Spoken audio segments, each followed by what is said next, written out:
Welcome to What's Niggling Me. I have a few wild topics. It is Monday, July 7th, and this week is starting off as a banger. I got a few things. Bill Cooper said, he really emphasized presenting facts. That's what I do my best on here. Like I have opinions. I'll present facts towards my opinions, and people can go research themselves, give me opinions. Okay, let's get into it. There's Lee Harvey Oswald, Sirhan, Thomas Crooks, Jeffrey Epstein with his egg-shaped wiener. They're all lone gunmen, apparently. That fucking blows my mind. I've already sworn. I think you gotta make it past 10 minutes without swearing. I don't know if I'll ever make a video like that. I hear Chinese power struggle and regime change, possibly for Xi Jinping. I'll present some facts.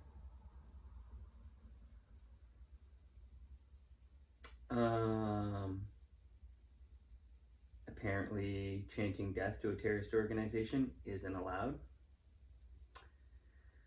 The NBA seems to have a gambling problem. And I can't wait. It's Monday. I cannot wait to see people saying, I know the specific people, that Tucker Carlson is being paid by Iran. We're gonna see 8 billion fucking headlines all week. And then this other one, I know Bill Cooper said facts. And this guy already got out ahead of himself. But Augustus Dorico, I don't know if he calls himself this, but this is his nickname. It's the Rainmaker. And there was a flood in Texas. I'm not going to spend a lot of time on this one because this is a lie. This is a lie. This will rival the MK Ultra, because that is, and all the side operations of that, and the ones in Canada too. And I'm sure, I heard someone recently that in another country, I can't think of where, but they weren't just doing MK Ultra operations and offshoots of it in America and Canada. They were doing them elsewhere, which makes tons of sense with other countries that have, you would have less moral implications. Epstein. Donald Trump's administration are a bunch of fucking liars. The MK Ultra,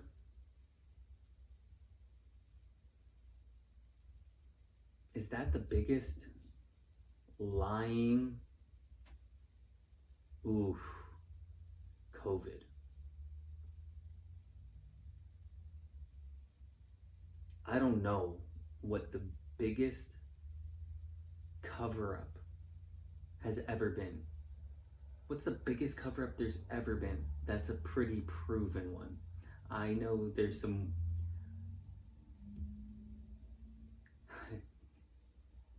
If the earth was flat and there was no space, I'm sure that would be maybe the biggest cover-up.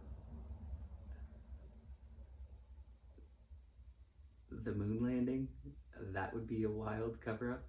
But proven ones, the MK Ultra, 9/11,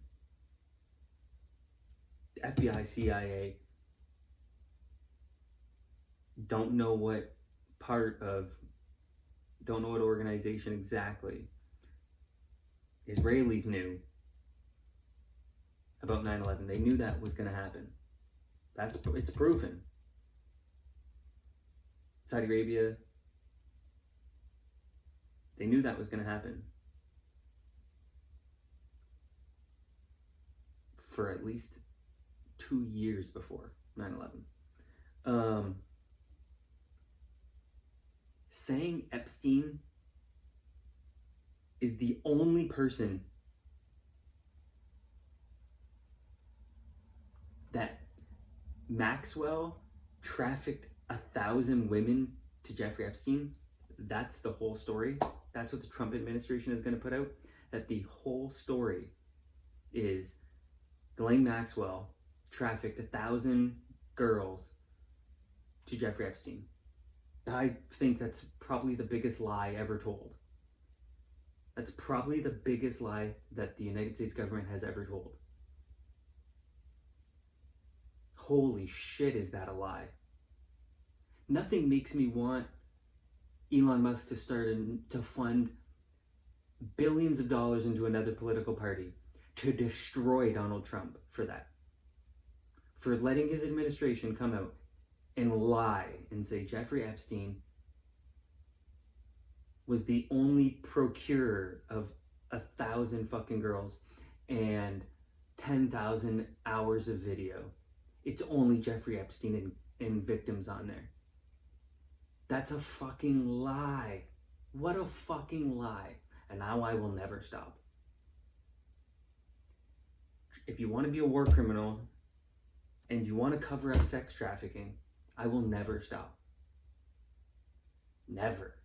I'm going to live a lot fucking longer than Donald Trump, and I will fucking tell everyone forever that his administration lied and covered up a massive sex trafficking ring that spanned multiple countries.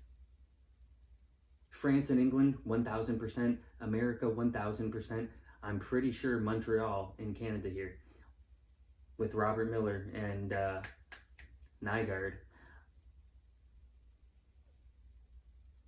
I know Robert Miller and Prince Andrew are buddies.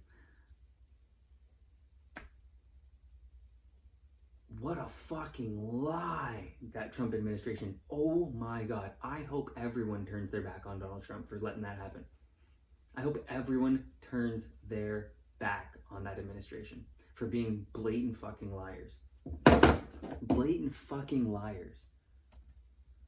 Ghislaine. That's hilarious. I bet you tons of people don't even know that Ghislaine Maxwell had a husband. And Jeffrey Epstein had a girlfriend that wasn't Ghislaine Maxwell. Let's look up at her specific reason she's in jail. Sex trafficking of a minor, transporting a minor with the intent to engage in criminal sexual activity conspiracy, 3 counts of it, 20 years in federal prison. Accomplice, just Jeffrey Epstein, eh? This guy, Israeli spy. Ghislaine Maxwell's dad, Israeli spy. That's not his real name, Robert Maxwell. See this name right here? He also had another name too.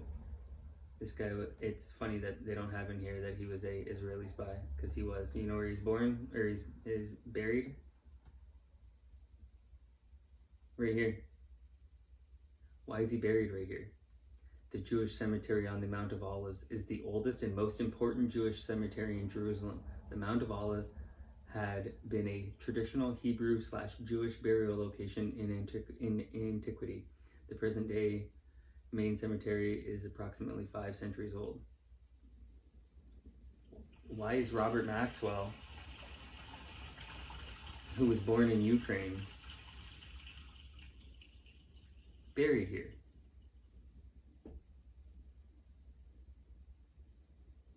The British citizen in Czechoslovakia. Weird. Allegiance, it should say Israel.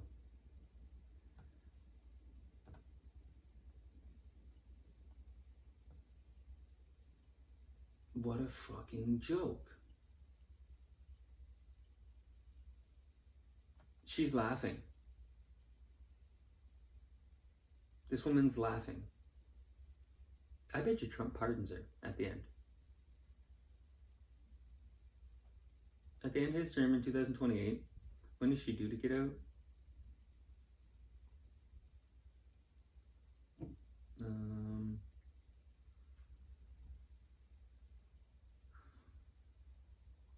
2020, so 2040 probably, because they'll give her time served.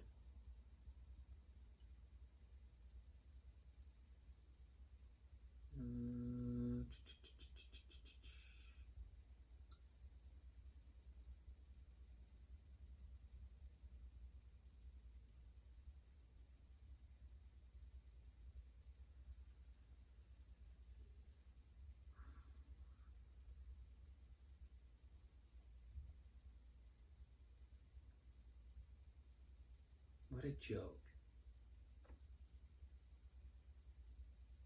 What a joke. I can't, like, look at all this shit, eh?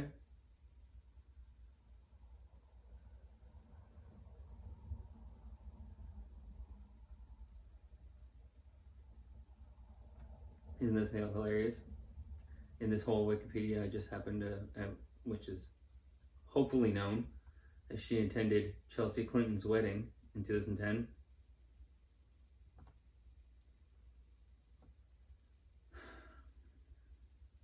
Fuck, this was so frustrating to fucking read.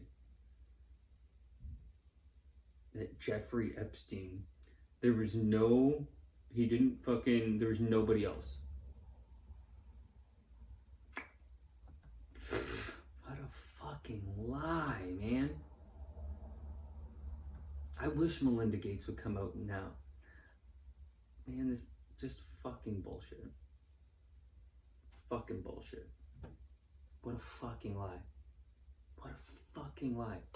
I'm gonna live longer than all those motherfuckers. Bill Gates, I will fucking tell everyone forever. Les Wexner, Leon Black,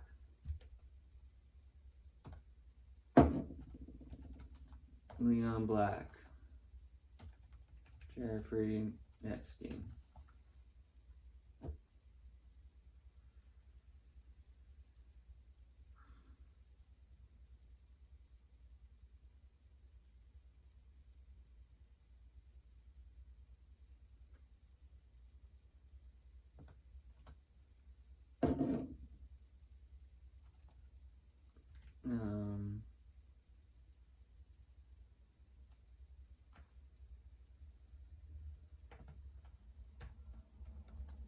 How much Leon Black pay Jeffrey Epstein?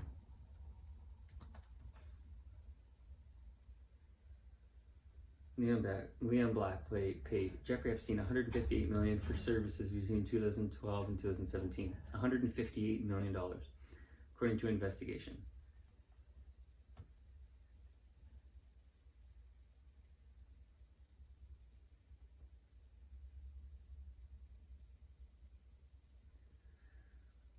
The Senate investigators later revealed that Black actually transferred $170 million to Epstein over 5 years, with $12 million in transfers previously missed by an Apollo commissioned investigation.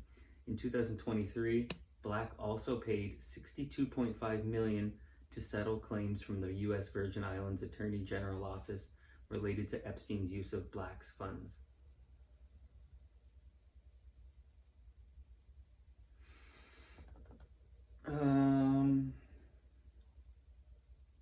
How much money did Les Wexner give? Fuck is that noise out there? Garbage truck?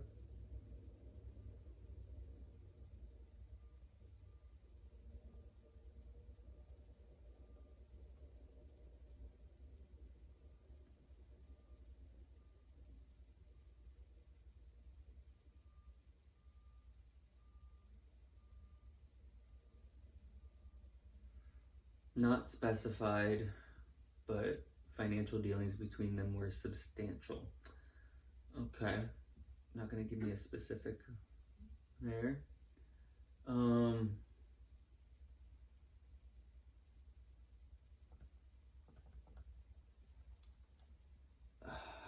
to say 1992. I'm kind of far from that. Robert Maxwell death. Robert Maxwell, what year did you die? 92, 91?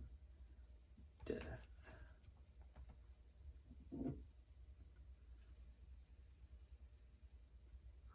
1991.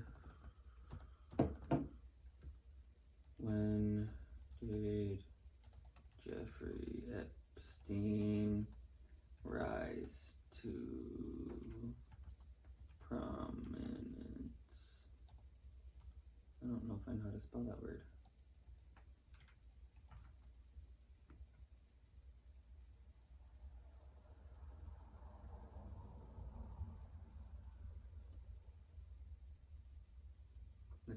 That's a vague thing, eh? 1991, Robert Maxwell died. I know. Oh. How much money was missing when Robert Maxwell died? 400 mil?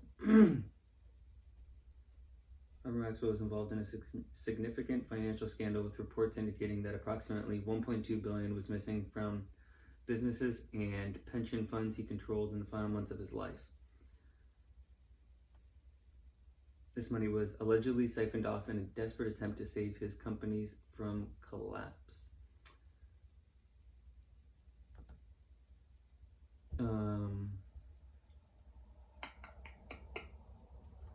When did Jeffrey Epstein become a billionaire?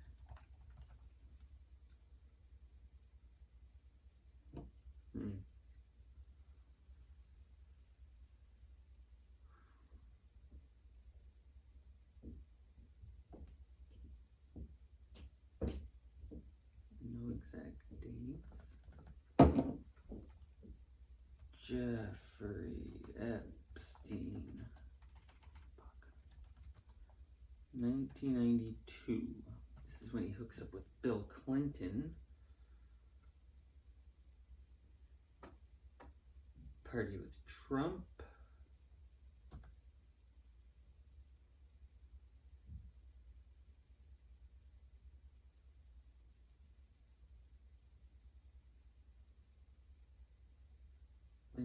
To Bill Clinton.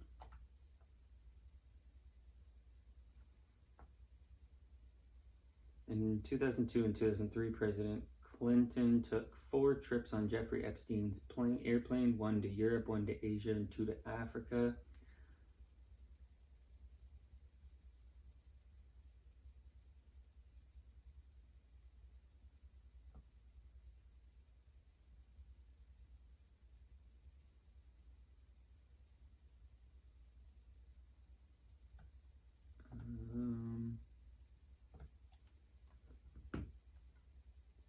What do you got for me, AI?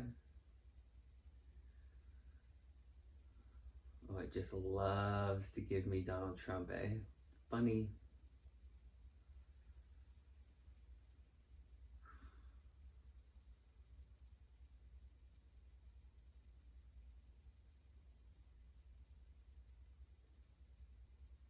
Clinton's office released a statement in 2019 saying that Clinton knows nothing about the terrible crimes Jeffrey Epstein pled guilty to in Florida some years ago, or those with which he had been recently charged in New York.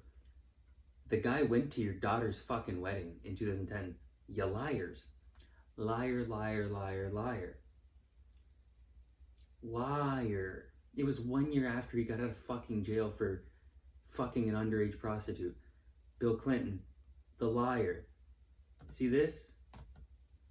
Let's get off that. And that's Bill Clinton. That painting was in Jeffrey Epstein's New York fucking home, and that's the fucking dress Monica Lewinsky was wearing. So you can shut the fuck up, Bill Clinton. You fucking liar. Let's get off that. Got a billion tabs. People probably hate that.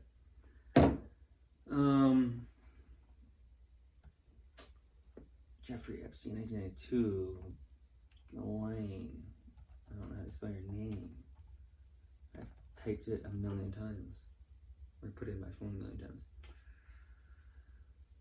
In 1992, Ghislaine Maxwell moved to New York City following the death of her father, Robert Maxwell, and began establishing herself as in elite social circles. Around this time, she deepened her relationship with Jeffrey Epstein, a financier who would later be convicted of sex offenses.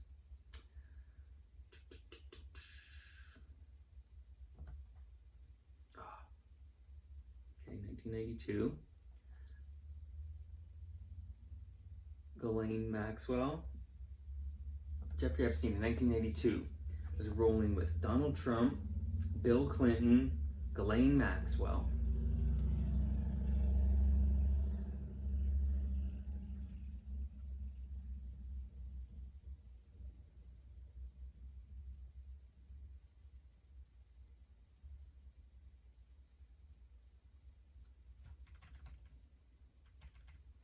Les Wexner. And then we shall move on.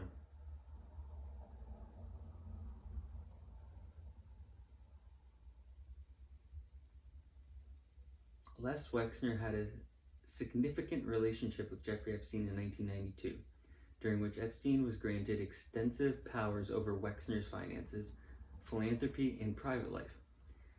In 1992, Epstein was installed as a trustee on the board of the Wexner Foundation, and he was also given power of attorney to handle Wexner's financial affairs. Additionally, Epstein was involved in Wexner's real estate developments, including the New Albany project, where he acquired a mansion for $3.5 million, which was later bought back by Wexner's entities for $8 million.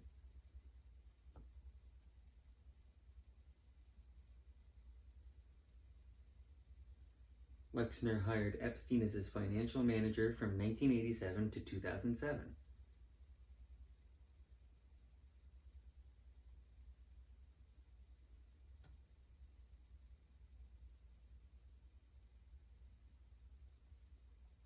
Jeffrey Epstein. Council of Foreign Relations. Extremely powerful group. They write a lot of policies for governments. Was a member of the Council of Foreign Relations from 1995 to 2009. During his 15 years, he donated $350,000.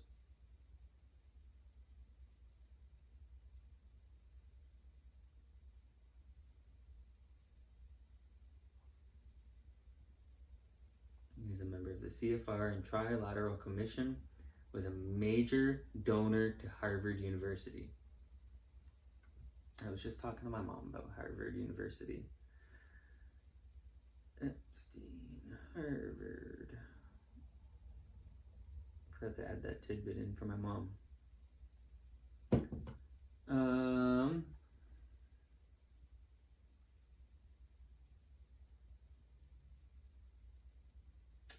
Jeffrey Epstein. Harvard University.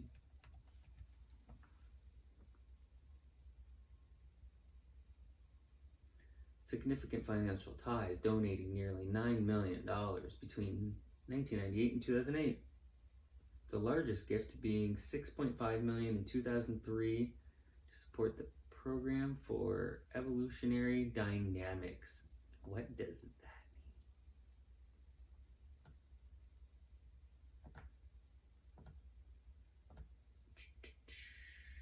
Oh yeah? He didn't go there, but he had close connections with several faculty members and administrators, including former President Lawrence Summers and Professor Emeritus Alan Dershowitz, another piece of fucking garbage. Epstein was also granted access to a private office at Harvard's program for evolutionary dynamics, where he visited more than 40 times after he was convicted of sex charges with a minor.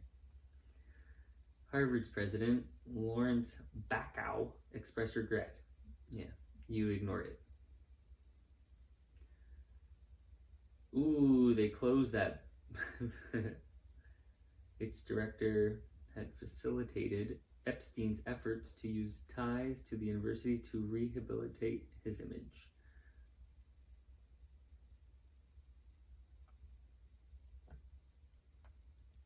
I can't wait to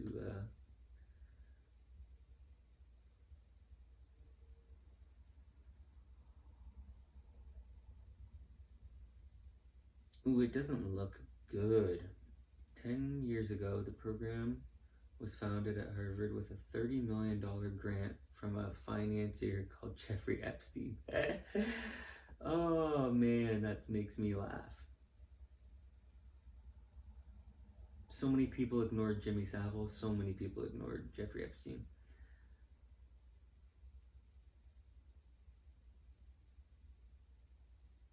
I can't, that makes me laugh.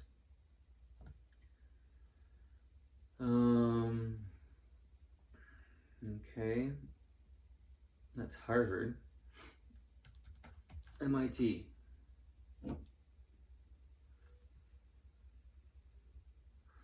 Involved in accepting donations from Jeffrey Epstein, a convicted sex offender, between 2002 and 2017.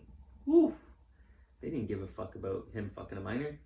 A fact-finding report conducted by the law firm Goodwin Procter revealed Epstein donated a total of $850,000 to the university, primarily to the Media Lab, as well as mechanical engineering professor Seth Lloyd.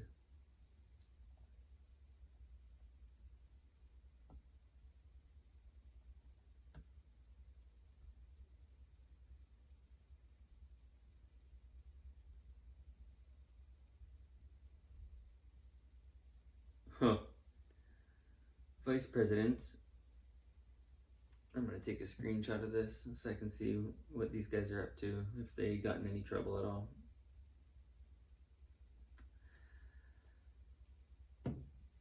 Three MIT vice presidents are Gregory Morgan, Jeffrey Newton, Israel Ruiz, learned of Epstein's donations and his status of a convicted sex offender in 2013, but accepted the donations under an informal framework due to the absence of any MIT policy regarding controversial gifts.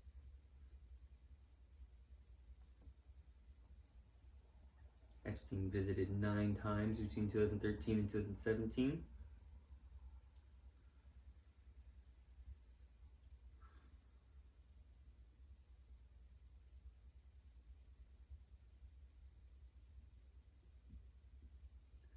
Seth Lloyd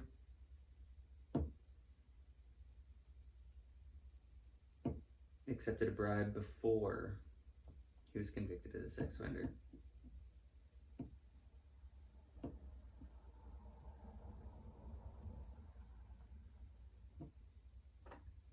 The report also revealed that Epstein had attempted to act as an intermediary between the Media Lab and other wealthy donors, soliciting millions of dollars in donations from individuals and organizations, including Bill Gates and Leon Black.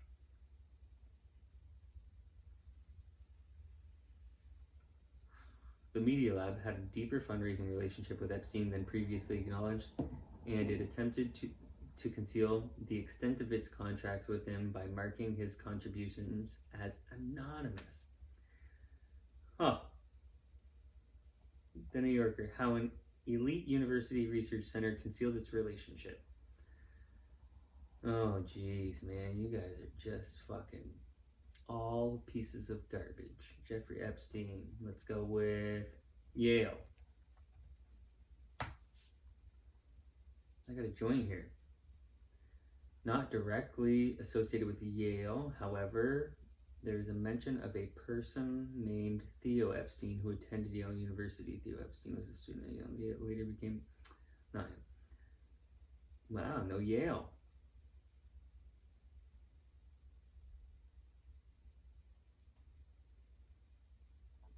What other top university might he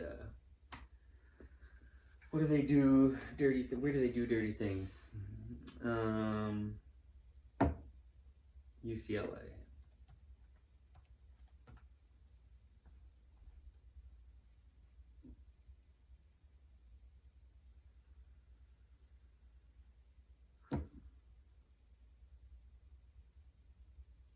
No, we'll go just a couple more universities. Stanford.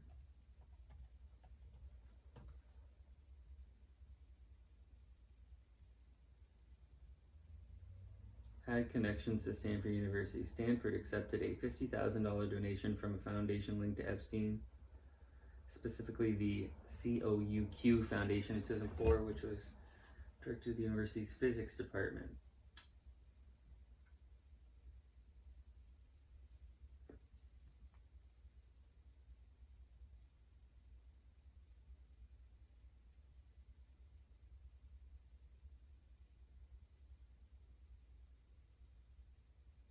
Oh, this is wild.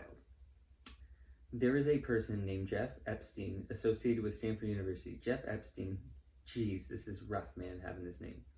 But also, I'm very skeptical, is a lecturer in management at the Stanford Graduate School of Business and an operating partner at Bessemer Venture Partners. He has a background in finance, having served as the chief financial officer of Oracle and other companies. No, I am not a fan and very skeptical of Oracle.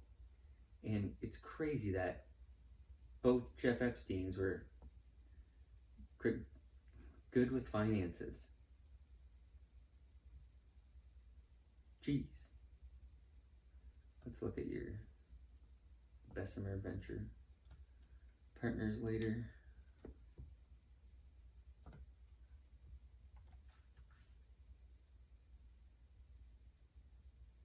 Private equity.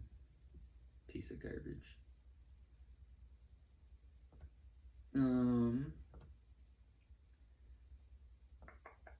That's Stanford.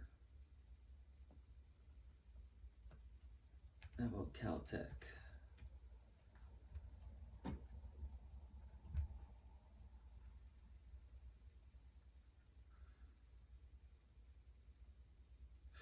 Samuel Epstein, geochemist at Caltech.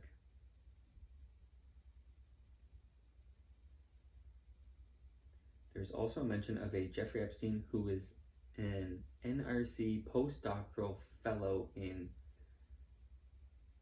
Quantum Information and Computation Center at the University of Maryland, but it appears to be a different person. Wild. How many Jeffrey Epsteins are there? Rough name.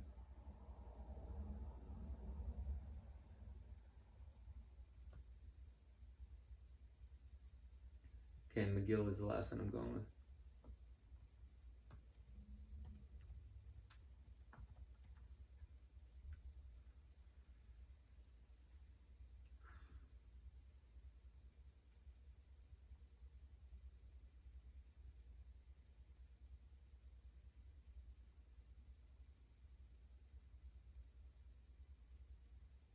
What? I'm gonna say this is too much. This is not the same person. Allowing him. However, he is also known for his controversial past. AI, you're mixing up two people.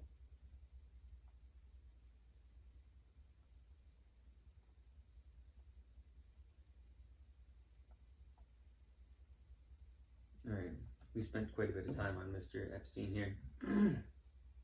I'm disgusted by the Trump administration. You're not allowed to chant death to terrorist organizations, apparently. I'm sure people have seen that one guy. It was pretty catchy. Maybe I like the accent. It was pretty catchy. Now, saying death to the IDF.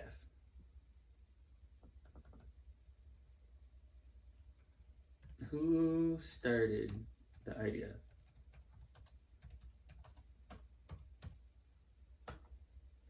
Give me an AI for that.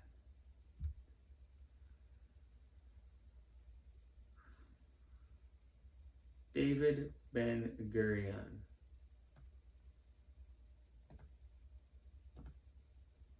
Right?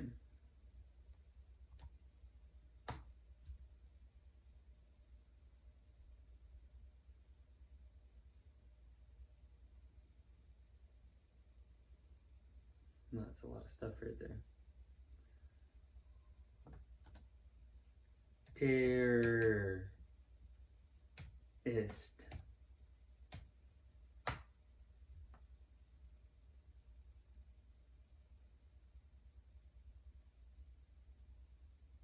Some historical accounts describe his involvement in activities that have been labeled as terrorist by certain sources, by me and others.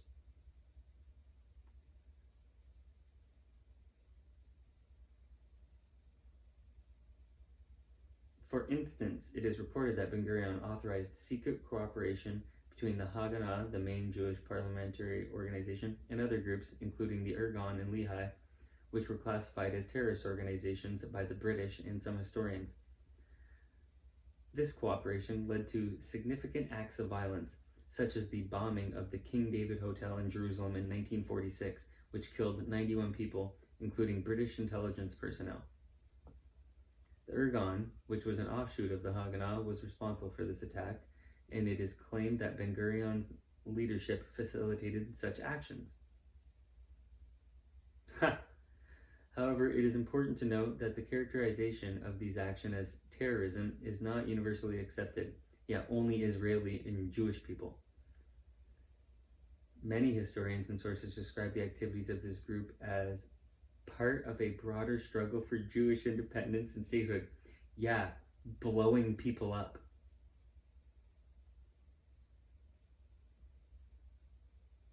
The guy's a terrorist.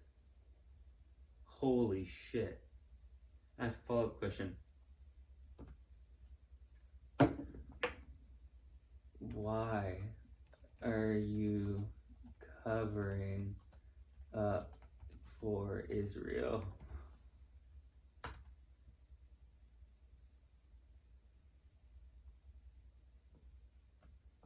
I strive to provide balanced, accurate, and context-rich information based on reliable sources. The question of whether certain historical figures or actions should be labeled as terrorists is often complex and highly contested, especially in the context of the Israeli-Palestinian conflict. No. You bombed British people. They bombed British people. Insane. Let me make sure this is still running. You're still running. Murdered British intelligence on purpose. The founding father of Israel is a terrorist.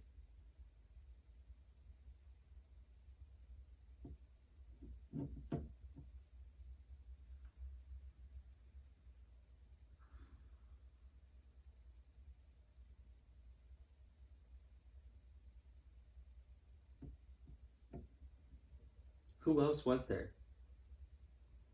If this isn't the answer.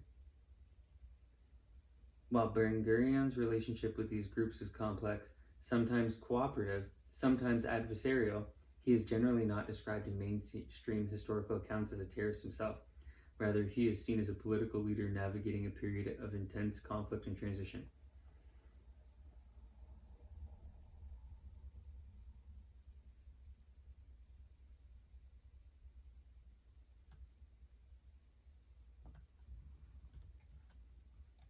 It seems like you are making excuses for Ben Gurion, who was complicit in murdering innocent people. Oh, what's this red? Ben Gurion played a complex and multifaceted role during the Mandate period, particularly in relation to attacks. You don't like that? On British and Palestinian civilians. Initially, he was a key leader of the Jewish community in Palestine. Well, it's interesting they don't say Israel. And a central figure in the movement for a Jewish state. During World War II, Ben Gurion encouraged Jewish support for the British war effort, despite ongoing tensions over British restrictions on Jewish immigration and land purchases, famously stating that Jews should support the British as if there were no white paper and oppose the white paper as if there is no war. However, after the war, tensions After the war, tensions between the Jewish community and the British authorities escalated. Ben Gurion led the Jewish community in its struggle. Led them. He did not directly endorse attacks on civilians. His leadership oversaw the unification and coordination of Jewish militias, including groups like the Haganah, which later evolved into the Israel Defense Forces, the IDF, a terrorist group. So that guy's chanting death to the IDF. Terrorists. A terrorist group. Like Hamas. IDF, Hamas, terrorists.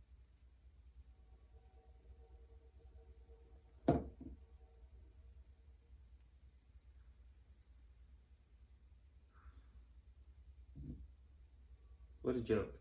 The most moral army in the world. Let me see what you got. AI, let's see it. Is Israel the most moral? Oh, no. Is the IDF the best army in the world? Let's click that one and see.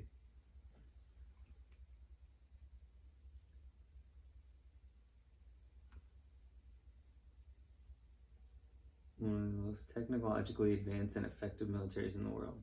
It's because they don't go by any Geneva Convention or anything like that. They just do whatever they want. It has a reputation for unconventional tactics and has achieved significant victories despite a small country. It's because the United States and Britain took care of them because they're a welfare state.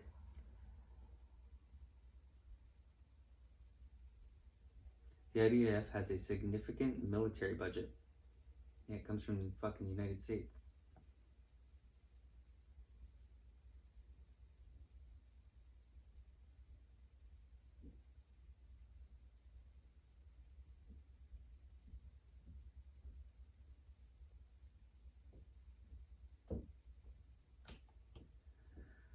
This is what I'm looking for. Is the IDF the most moral army in the world? Because that's all. People love fucking saying it.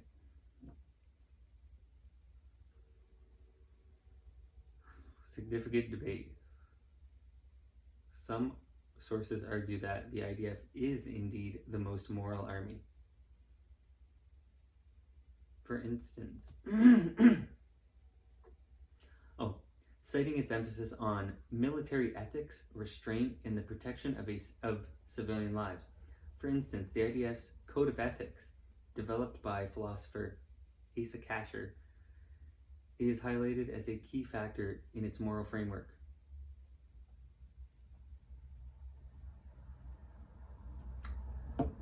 The most moral army in the world.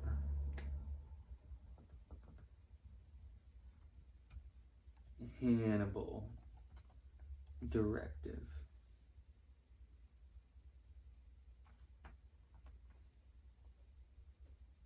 Oh, no. Give me AI for it. Let's see what you got now, AI. The Hannibal Directive is a controversial military protocol designed to prevent the capture of Israeli soldiers by enemy forces, allowing the use of force to stop abductions, even at the risk of harming or killing hostages. That's crazy. What a weird military protocol.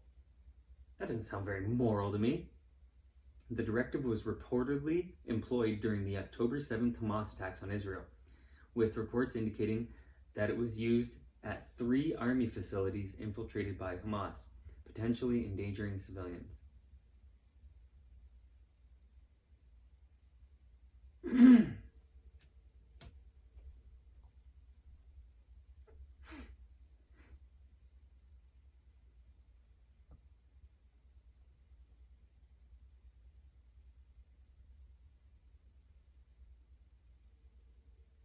A dead soldier is better than a captured one.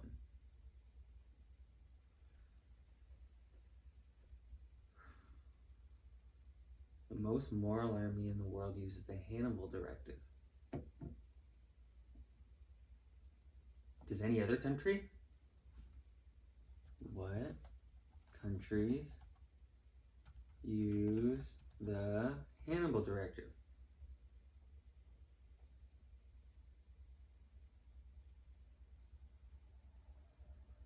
There is no evidence in the provided context that any other country uses the Hannibal Directive.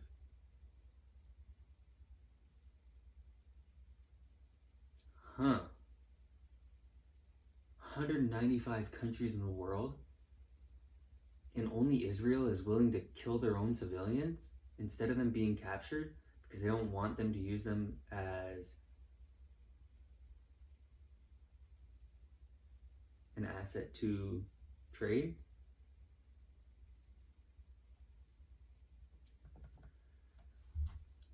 How many Palestinians? That's not what I want.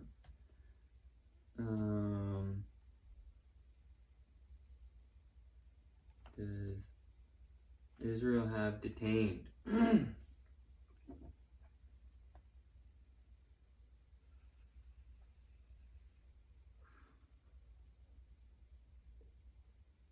As of July 2024, so last year, more than 9,700 Palestinians were being held in Israeli prisons. How many Palestinian children does Israel have detained? Approximately 500 to 700 Palestinian children, some as young as 12, are detained and prosecuted in the Israeli military court system each year. As of January 2025, about 320 children were being held in Israeli prisons before the latest prisoner exchanges. However, the exact number can vary, and some sources indicate that currently more than 190 Palestinian children remain in detention in Israeli prisons.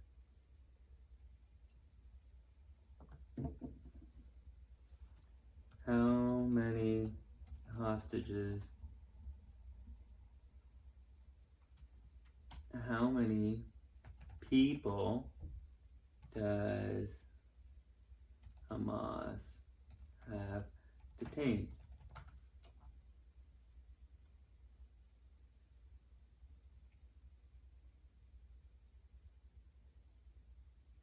Abducted 251 people. 59 they believe right now. Oh, under here, it is also important to note that Israel has carried out mass arrests and detentions of Palestinians since the outbreak. So they're going and taking their own hostages.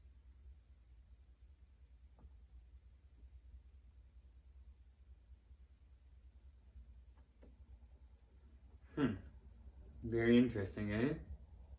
There's 59 held by Hamas. A minimum of 190 kids in Israeli prisons. Okay. Oh no, we'll just go right here. How many children? How many women?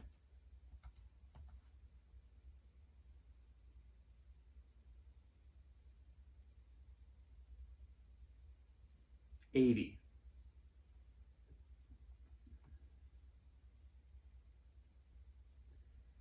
This figure includes women detained under various circumstances, including administrative detention, which allows for indefinite detention without charge or trial.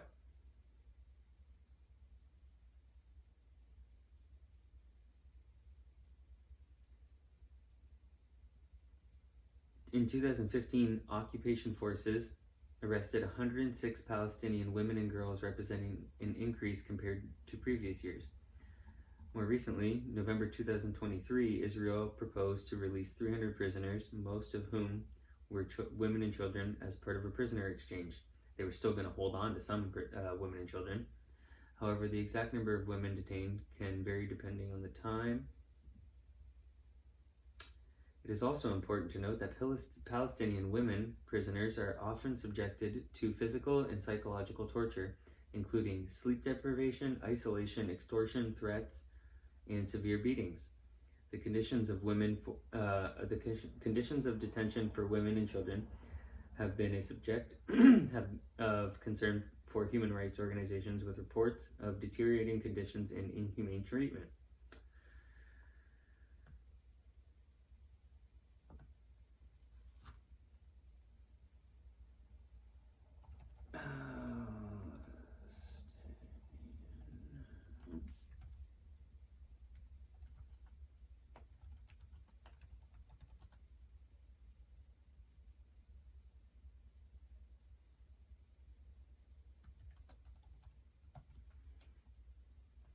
For anybody watching,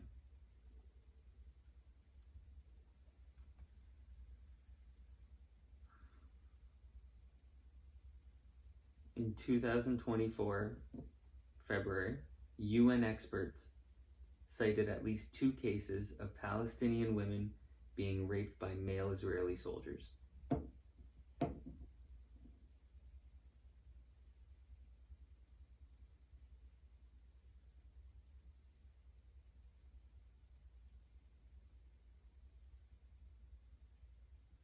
According to UN report from June 2024, there was a significant increase in the frequency and severity of sexual violence perpetrated by Israeli security forces, the most moral army in the world, which was linked to an intent to humiliate and punish Palestinians. The report documented cases of sexual and gender-based violence, including rape and violence to the genitals, which were committed either under explicit orders or with implicit encouragement by Israel's top civilian and military leadership. Oh yeah. Most moral army in the world. So, I don't know if that guy, what's his name? Bob Villain? Maybe that's that guy's name. Maybe he's seen these type of things that I just showed here, and that's why he was chanting that. Possibly. I don't know. My mom used the word ruthless. I would use quite a few other adjectives to describe them.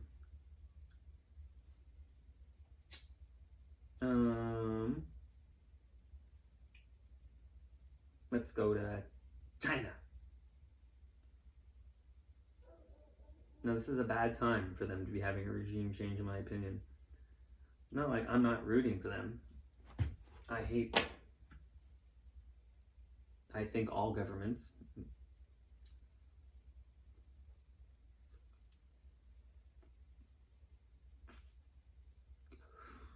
but I'm not seeing this anywhere.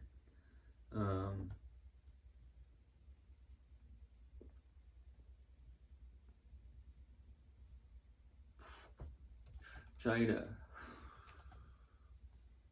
Regime, power, struggle.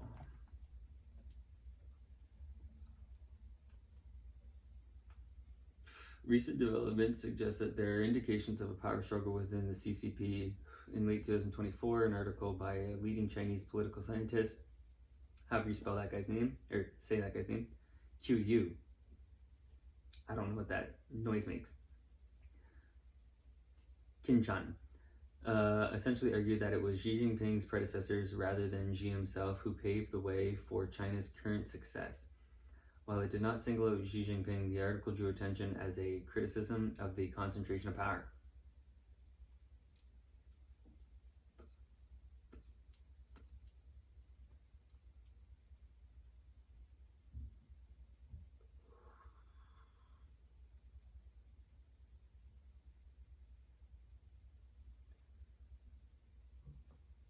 Now, the only issue, see, with the majority, I don't know, maybe all the other countries, it matters. It matters who is in power. If Xi Jinping gets replaced, I don't think it matters.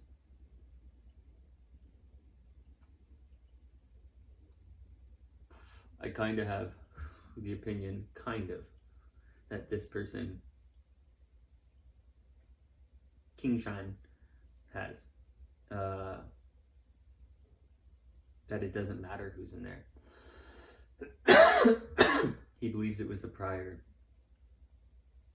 regime that made China rise to power. But China, Russia, Iran, BRICS is interesting.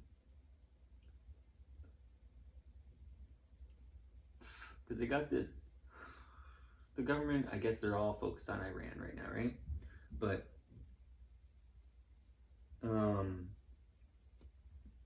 China's got the transpolar sea route.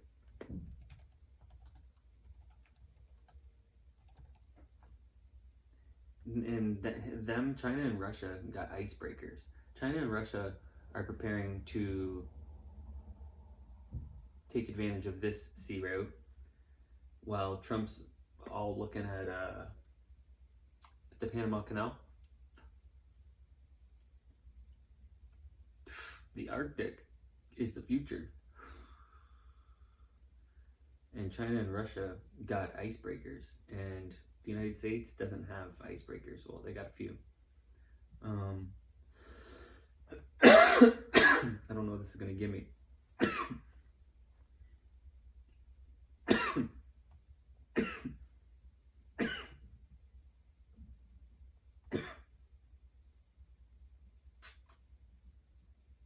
I don't know what that looks like on there.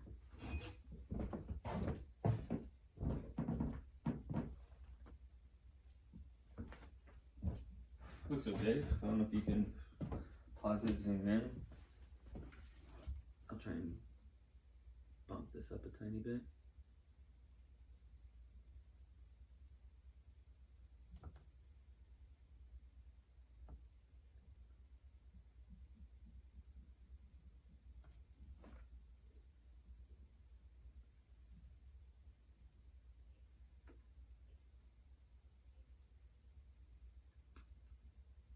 I'd like if I could rotate this like this, but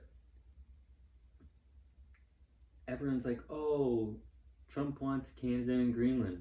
This is why. I tried to explain this to my mom before when he was floating the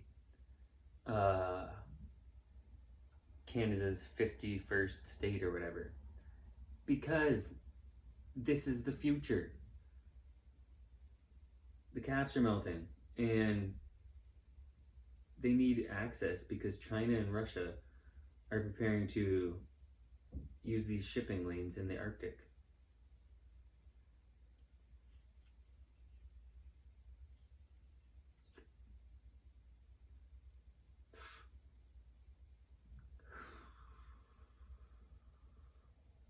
It's going to be pretty interesting.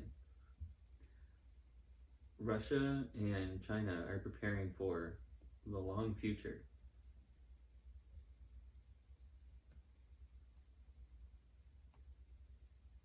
Russia and China are preparing. The United States is not. Canada is a fucking joke.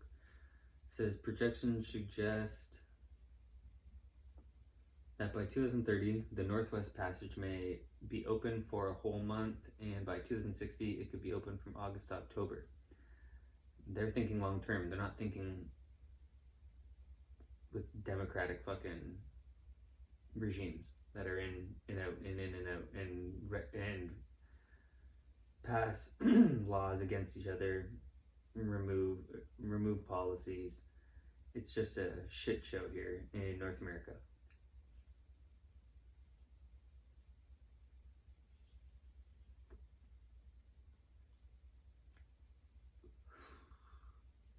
Currently, it's only navigable by icebreakers, heavy icebreakers, due to the presence of permanent ice.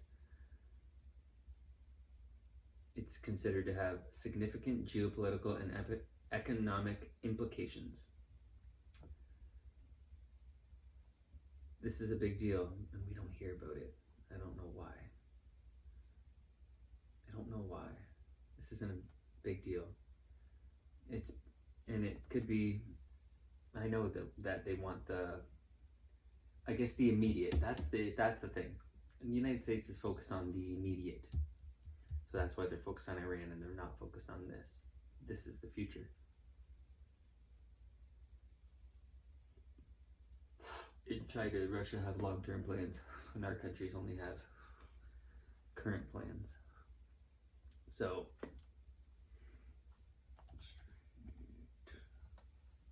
oops. And they're focused on this. They need to be focused on this straight right here.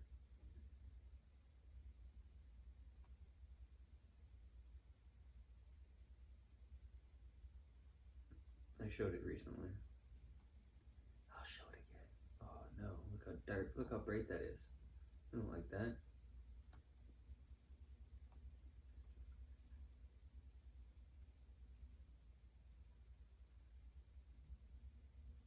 It'd be funny showing you right here where there's no fucking countries on that.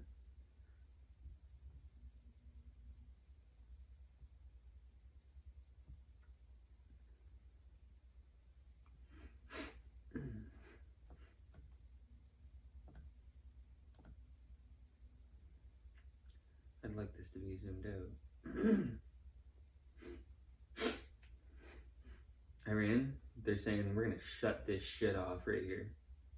You wanna fuck around? We'll shut that shit off. The president of Iran talked to Tucker for half an hour. He doesn't like Netanyahu. Who does?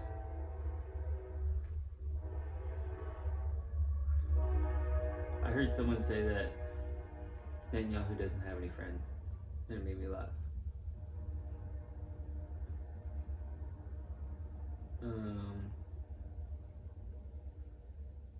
This is kind of a better example. I'd still like it zoomed out.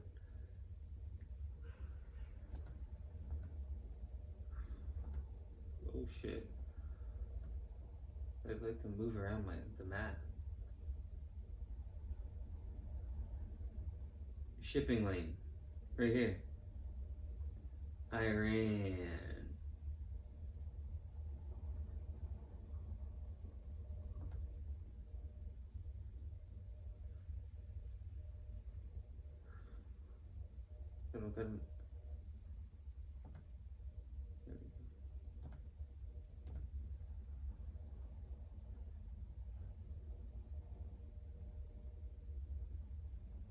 See, that's a good example of it. They need this. Oh, I want it zoomed out even more. It makes it so much more understandable.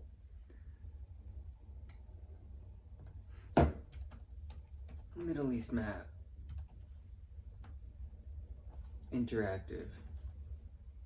I need to be able to move on the map. Dots on map. I don't know what that means. Come over there and try and fix this. This is way better. Oh, I need to zoom out once. Oh, I can move it. Never mind. What are these little homes? Oh, it's a city?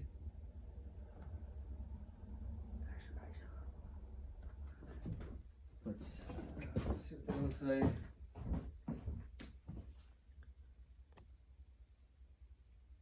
think that's better.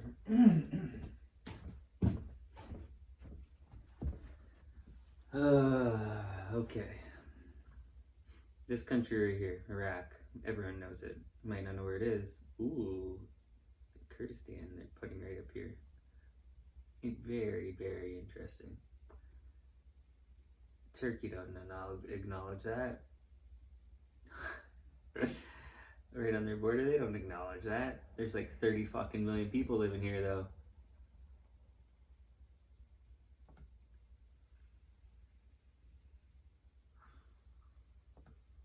All I hear is nice people, and for some reason, people don't want to recognize them.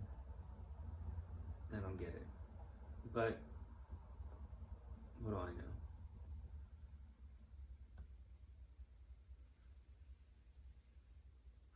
So it would be real key. Israel. The government and special interests would be real interested if they could have access right here. They'd like to have straight access right to here. See, they like this access right here. They like this access all the way down. And they hate the fucking Yemenis, the Houthis. They hate these fucking people because they shoot fucking at boats coming through here. Disgustingly poor fucking country gets treated like fucking garbage because of this fucking country. These people that chop hands off when you steal. Mohammed bin Salman, these fucking fake fucking princes here. They want to be buddy buddies with fucking Israel because they hate these fucking people. The Iranians, these people hate these people. So these people will support these people because that's why every country just like the Western countries just accept that they don't follow human rights. These two team up with the United States and Canada. I hate it. To fuck these countries up. Little Lebanon right here too. According to Jimmy Carter, these people just got fucked a ton. Nope. Don't fucking wait, even though there hasn't been any beef. There hasn't been any beef since Sadat. Israel used to hate these fucking people. Treat them like trash. They went to war. Jimmy Carter brokered a deal. Libya, already taken care of. Slave trade. Civil war. Sudan. This place is fucking nuts. They got a civil war right here and they got a civil war right here. Dumb. They got fucked up. They get treated like shit. I don't know about Djibouti and never hear about this place. Eritrea. These are supposed to be the peacemakers.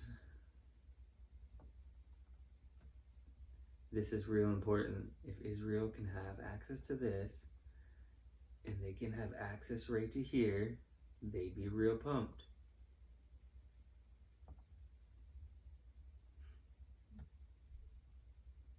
Now, I think the most dangerous people is Pakistan. That to me.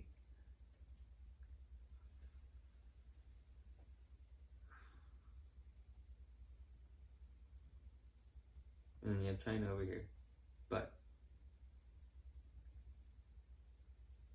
Israel can have access, then it just has all of Asia. You get access to trading to all of Asia. It's important. And then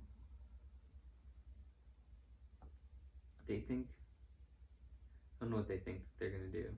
Have a secret oil pipeline. Israel got a bunch of Iraq's oil. Can I zoom in? No.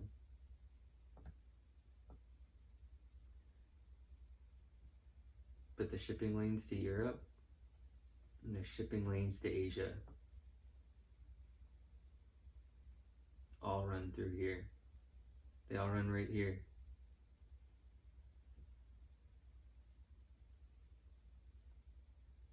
That's what's super important, is these shipping lanes. And they can have oil pipelines. That's what's going on there. What else do I got?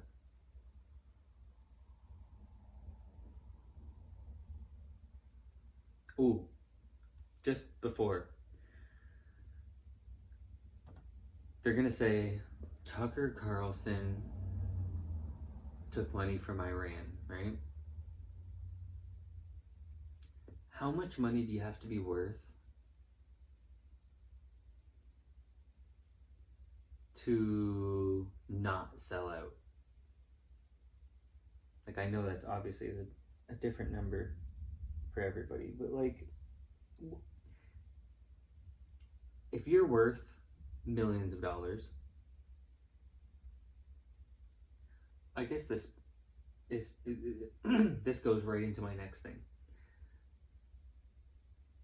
So there's basketball players that are betting on NBA games. Now, John T. Porter, how do you spell this fucking guy's name? It's different. There it is. What was his NBA contract? It was not big, but it's small.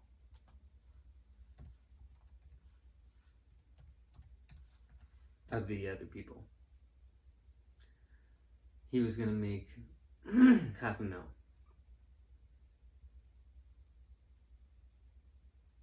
He had a 1 year $2 million with the Pistons.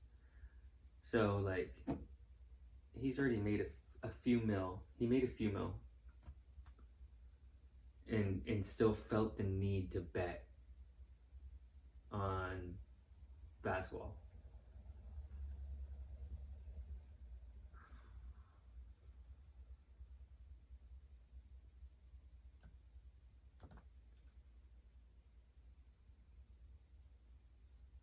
Pete Rose did it.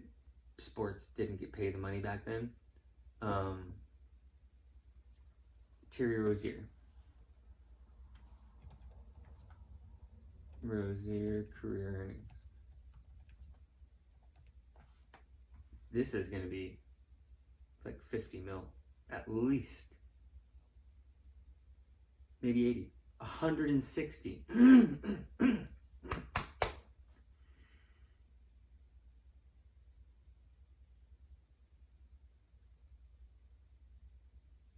$160.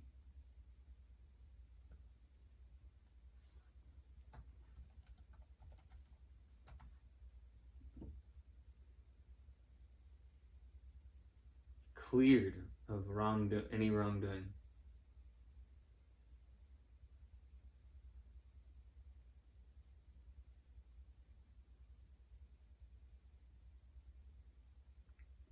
Cleared apparently. Okay.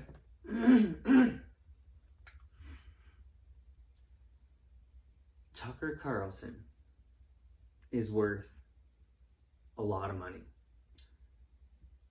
I can look at this guy's career earnings. I don't think I can look at Tucker Carlson career earnings.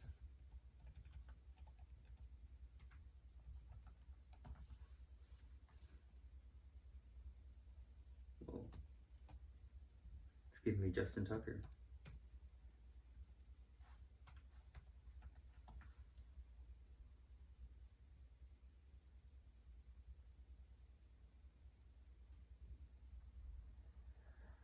Salary reportedly 10 mil a year during his tenure there. Some suggest between 15 and 20 a year.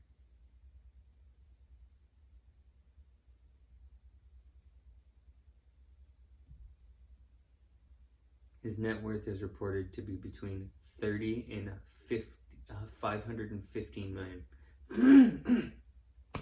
Let me tell you why it's not 30, and it's a lot fucking more than that. Tucker Carlson's stepmom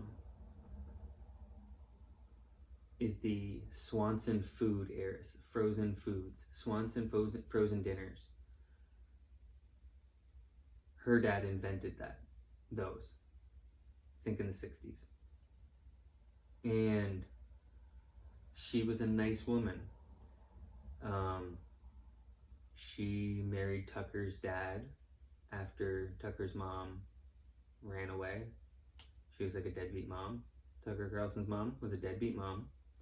And his dad, pretty sure, worked for the CIA and was the voice of America. Married Tucker's stepmom. And that's why you see Tucker, Swanson, McNear, Carlson. That Swanson right there left him over $100 million in her will. So I know Tucker Carlson, without ever having worked or spending $1 of his career earnings, inherited over $100 million. So it makes me feel like Tucker Carlson's bought by Qatar or bought by whoever. I just don't think so. I just don't think when you are worth over $100 million,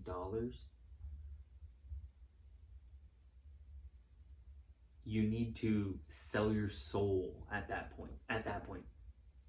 You know what I mean? I know that people sell their souls to get $100 million, but I don't think you do it after you're worth $100 million. I don't know how to spell this word. That's an E in there probably, eh?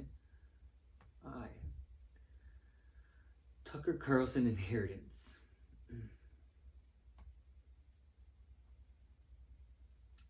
Tucker Carlson's wealth is bolstered not only by a substantial inheritance of $190 million from his family, but also his significant earnings through various endeavors. The inheritance from his family, particularly from his stepmother, Patricia Carolyn Swanson, who was an heiress to Swanson Enterprises, has contributed significantly to his wealth. That's what I'm saying. Even without all the millions he's earned in his life, he's inherited over $100 million. Maybe 200 almost. Him and his brother. And anytime I ever heard him speak of his stepmom, he spoke nicely, didn't speak about it very much that I've heard, but spoke very nicely.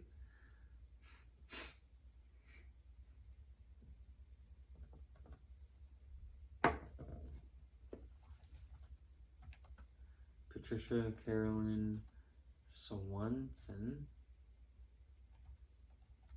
net worth.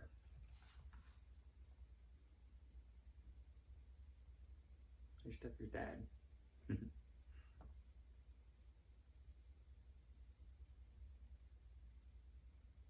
2023, the secrets of Fat Cat Tucker Carlson's wealth revealed.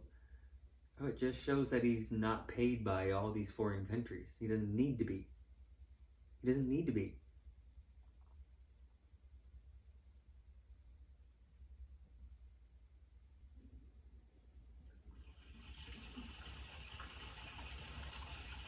He inherited so much money.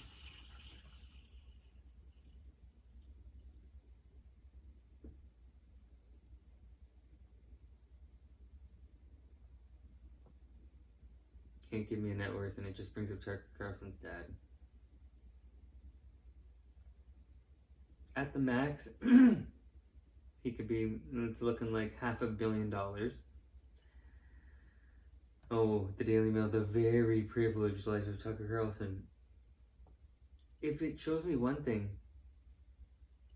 why would he say and talk to all these people when you're worth all that money? Like, you have Joe Rogan. They can say whatever they want. They can interview whoever they want. They have their own, like, I guess Joe Rogan doesn't. He could. I'm sure he has a copy of every Joe Rogan podcast. And if, well, he used to, I guess that's how he started, is having his own, with Red Band, having his own website and doing it.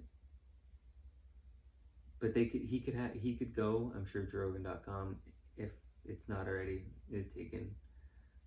Or if he doesn't own it, it's taken. But Joe Rogan, if Spotify and YouTube, everybody said your Joe Rogan experience is not allowed on these platforms anymore, he could just start JoeRogan.com. Tucker Carlson, his own website.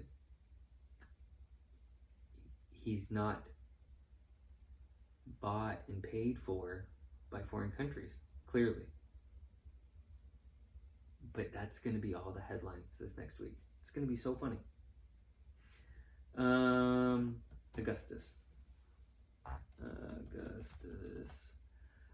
do you spell that guy's name? No, Dorico. This guy. Ooh, give me an AI for him.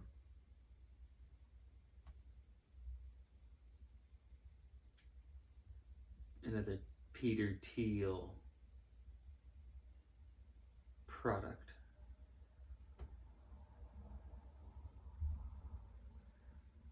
The founder and CEO of Rainmaker, the next generation cloud seeding company.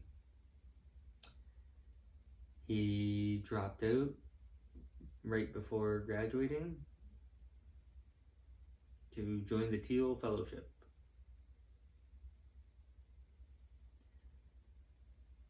They control the weather. That's what this is. This guy controls the weather. He's 26 years old or something like that.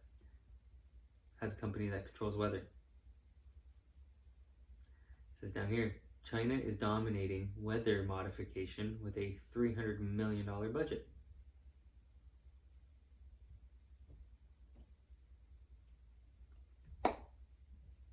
I'm pretty sure they were seeding clouds at the beginning of July in Texas.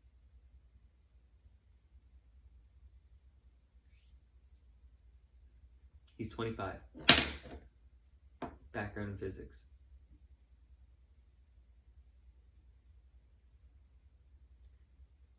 I listened to him. Sounded like a nice guy with good intentions.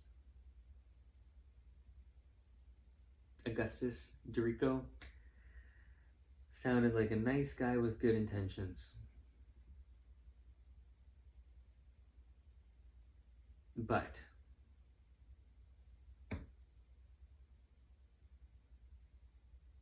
I don't trust Peter Thiel whatsoever. And I know it has good intentions. Like right here.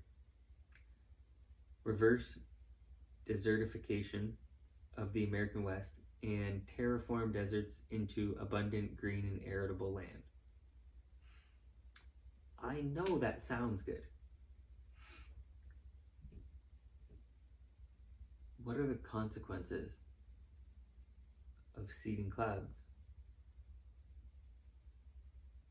We don't know.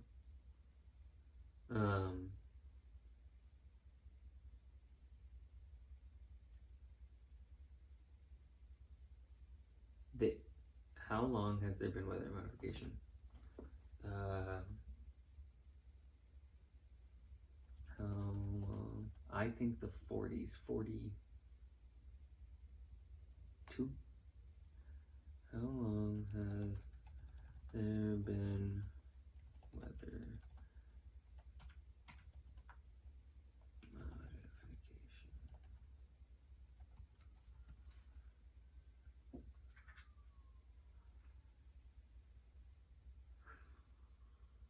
I want a year. The modern era of weather modification began in the mid-20th century with projects like Project Cyrus in the 1940s and cloud seeding techniques developed in the 1950s. You know, they lied all the time and said that they didn't do that. They weren't doing fucking with the weather when they were. I'm like, ooh, there's a storm going on. What do you call it? Augustus would see this storm and shoot up fucking ice pellets or some fucking shit into the air.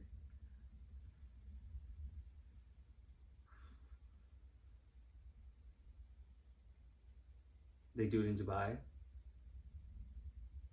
But for some reason, there's still wildfires here in North America.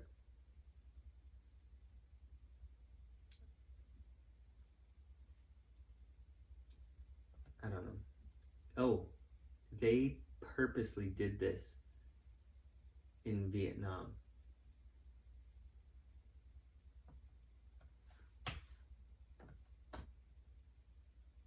To the Ho Chi Minh Trail. Which this is a war crime, in my opinion. Operation Popeye. During the Vietnam War, the United States conducted Operation Popeye, a cloud seeding mission aimed at extending the monsoon season in Vietnam to disrupt North Vietnamese military supplies. The operation, which took place from 1967 to 1972, involved the use of aircraft to seed clouds with chemicals like lead iodide and silver iodide, with the goal of increasing rainfall and making movement of supplies and troops more difficult. The program was highly classified and initially denied by the U.S. government, but it was later declassified in 1974. The U.S. military claimed that the operation was intended to slow the enemy movements by saturating road surfaces and causing landslides, but its effectiveness remains debated. The use of weather modification in warfare raised significant ethical and legal concerns, leading to international discussions and eventually the 1978 United Nations Environmental Modification Convention, which banned the use of environmental modification techniques in warfare. Do we really think that that stopped because of that law? Israel doesn't follow any laws. And they have the best, some of the best technology. It's a because they probably steal it from everybody.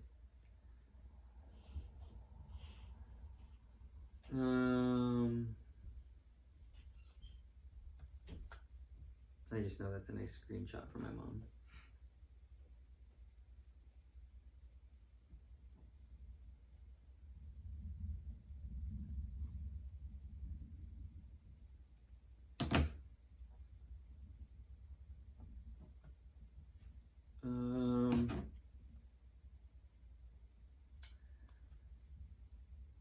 Oh, Malik Beasley. Malik Beasley's the most recent person I've seen.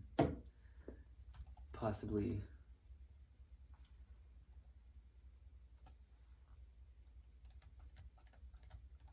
gambling.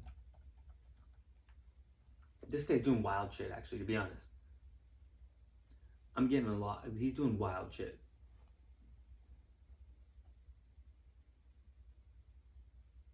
As of today, free agent.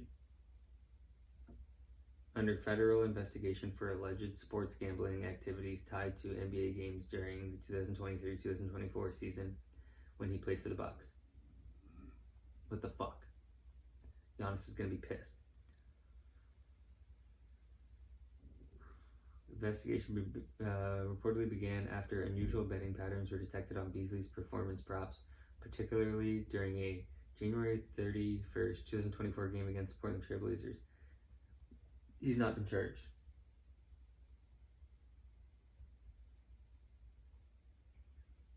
Not been charged. What's crazy is that it halted negotiations for a potential 3-year, $42 million contract with the Pistons.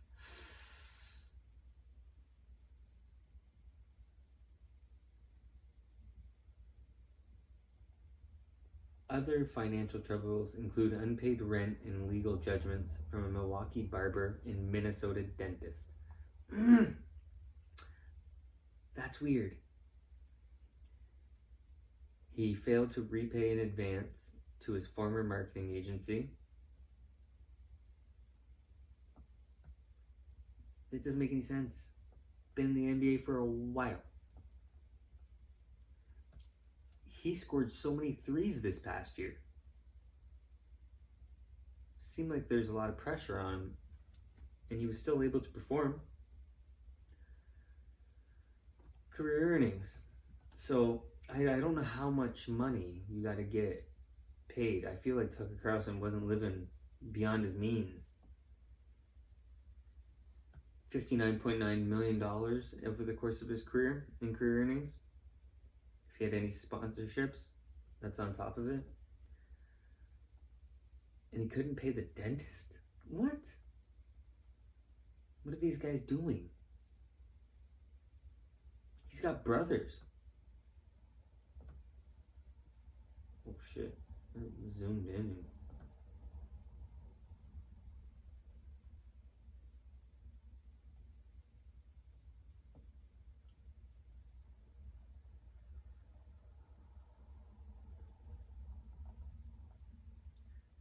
Malik Beasley.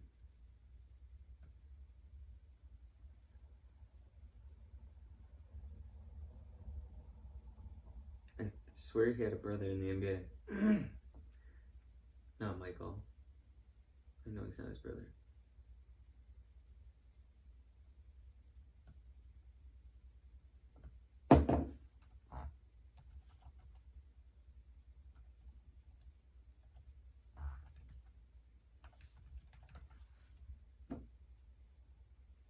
No. Huh. Why did I think he had a brother in the NBA? Michael Beasley, though, he's the real deal. He'll give you buckets. I think that's all, really. I don't know how long this has been. I imagine a little bit. I just had a few. I need water. Holy fuck. And I gotta eat.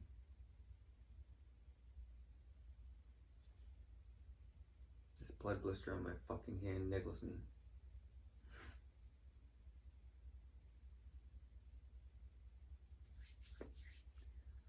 I don't think I got anything else. If you stayed and watched, I appreciate it. Maybe you learned something today. Maybe something grinded your fucking gears like a lot of these fucking things did to me. And I'm gonna see a bunch of this bullshit over the next week, right? Except you're gonna see all this bullshit. You might see a little stuff about I'll say this. I bet you the relief efforts in Texas are exceptional. I bet you they get great relief there in Texas from the Trump administration. I bet you he will do that because he's been critical of all the other failed ones. But he's letting Israel do all that shit. And Epstein, it'll be unforgivable. It's unforgivable. Anytime someone ever brings up Trump to me, ever, all it's going to be now is that administration is liars. Saying Epstein is the only person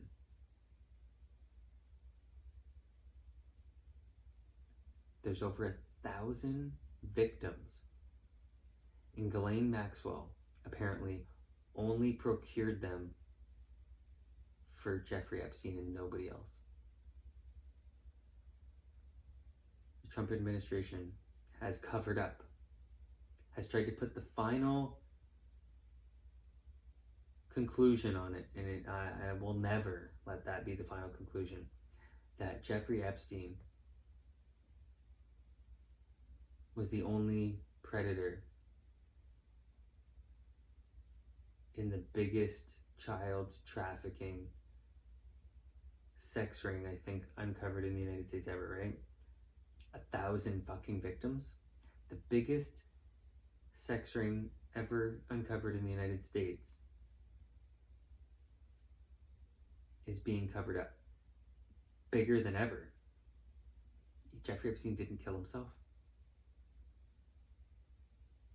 He had tens of thousands of hours of victims,